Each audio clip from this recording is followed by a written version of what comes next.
Baik, para undangan, selanjutnya kita akan memulai acara pada malam hari ini dengan sambutan yang akan disampaikan oleh Bapak Dahlan Iskan selaku Founding Father JPIP dan juga Jawa Pos. Disilahkan. Assalamualaikum warahmatullahi wabarakatuh. Pak Menteri, Pak Gubernur, Bapak Pimpinan DPR dan Bapak sekalian, 10 tahun JPIP dan manfaatnya saya tidak tahu banyak atau tidak. Dalam perjalanan ini saya sendiri akhirnya terjun ke birokrasi. Kalau dulu di Jawa Pos saya tidak punya atasan sama sekali, saya adalah orang yang paling atas. Dan apa yang saya ucapkan harus terwujud. Saya kira lembaga seperti JPIP ini nggak ada SK-nya, tapi bisa berjalan 10 tahun dengan kualitasnya lebih baik. Tetapi begitu di birokrasi semuanya serba SK. Kalau tidak ada SK tidak berjalan. Dan begitu di birokrasi, dari orang yang psikologi saya itu tidak punya atasan, menjadi punya atasan dan sekaligus banyak sekali atasan itu. Jadi dari tidak punya atasan menjadi punya atasan dan sekaligus banyak. Menterinya ada 4, dirjen-dirjennya dan deputinya banyak sekali.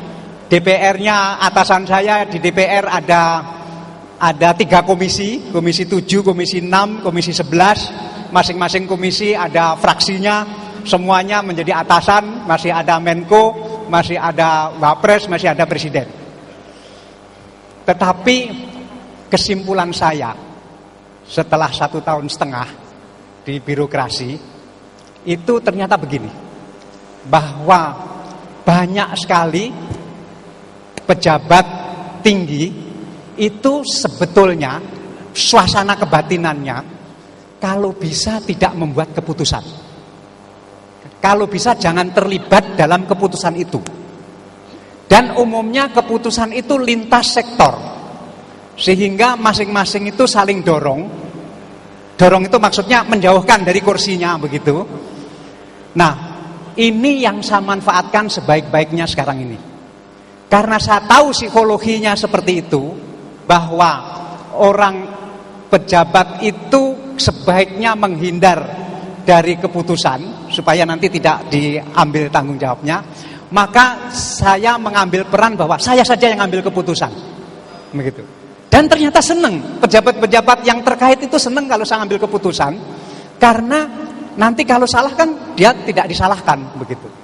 Nah, jadi banyak orang yang menempatkan diri karena tidak ada keputusan, maka menunggu keputusan, dan biasanya itu lama sekali. Tetapi saya mencoba, justru karena tidak ada yang memutuskan, saya mencoba memutuskan. Dan itu yang membuat PLN sangat dinamis, tetapi mungkin di beberapa hal juga tidak bisa. Tetap harus menunggu keputusan. Dan ini menarik juga di birokrasi, dan saya sekarang bisa merasakan Pak Gubernur itu seperti apa, Pak Menteri seperti apa, para bupati seperti apa. Dan sebetulnya sekarang kesempatan untuk melakukan sesuatu yang baru lagi, karena sekarang ini dunia politik hebohnya kayak begitu. Luar biasa kemelutnya di bidang politik, tetapi ekonomi itu berjalan dengan hukumnya sendiri. Sekarang ini indeks harga saham menembus 4.000. Itu belum pernah dalam sejarah ekonomi Indonesia harga saham menembus 4.000. Cadangan devisa itu belum pernah dalam sejarah Indonesia mencapai 100 miliar dolar ke atas, itu belum pernah. Kemudian suku bunga itu belum pernah serendah sekarang ini dalam sejarah Republik Indonesia, termasuk di zaman Pak Harto sekalipun. Jadi indikator-indikator ekonomi itu luar biasa bagusnya. Dan itu tidak tercermin dalam pembicaraan orang sehari-hari.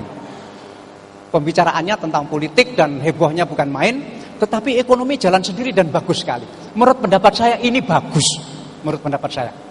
Sehingga ekonomi semakin terpisah dengan politik. Ekonomi bisa berjalan sendiri, politik berjalan sendiri, dan itu hubungannya itu semakin jauh. Menurut saya ini menandakan satu bangsa yang sangat dewasa. Jadi tahap kedewasaan yang luar biasa karena ekonomi kita sudah terpisah dengan politik. Biarlah orang politik begitu terus, biar aja. Yang kerja juga kerja terus. Nanti lama-lama orang politik yang heboh terus itu semakin miskin, yang bergerak ekonomi semakin kaya. Begitu.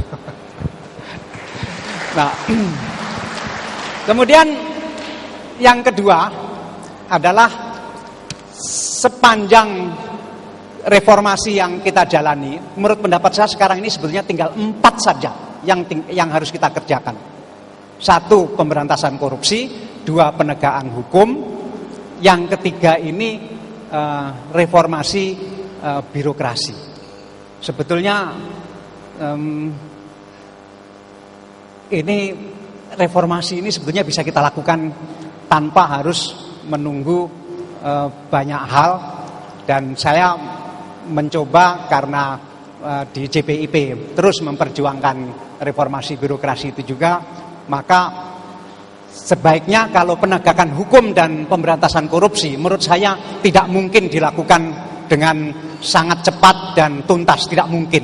Itu pasti memakan waktu bertahun-tahun karena sesuatu yang sulit dan mungkin juga tidak terlalu diperlukan oleh rakyat dalam pengertian sehari-hari. Tetapi reformasi birokrasi sangat diperlukan dan itu menjadi sumber kesehatan kehidupan berbangsa kita. Dan saya ingin mencoba nanti minta doa restu bahwa saya sudah menghilangkan 1 level di jajaran PLN itu, dan dalam semester kedua ini ada 1 level besar sekali di PLN akan kami hapus, dan mudah-mudahan juga tidak terjadi kehebohan seperti yang pertama, dan itu nanti membuktikan bahwa reformasi birokrasi bisa dilakukan dengan cara yang konkret. Kita tidak melihat reformasi birokrasi dilakukan secara nyata sekarang ini. Dan karena itu misalnya tadi saya ngomong dengan Pak Bupati, apakah ada bupati yang berani memberhentikan pegawainya yang malas, yang tidak berfungsi dan seterusnya. Ternyata mulai ada bupati yang berani memberhentikan pegawai negeri, sehingga jangan sampai kalau sudah jadi pegawai negeri itu tidak bisa diberhentikan. Dan yang memberhentikan itu mengalami kesulitan karena digugat di PT UN misalnya. Menurut saya harus ada keberanian-keberanian seperti itu. Selebihnya saya mengucapkan terima kasih Pak Menteri, Pak Gubernur, dan Bapak Ibu sekalian. Selamat menikmati acara ini. Assalamualaikum warahmatullahi wabarakatuh.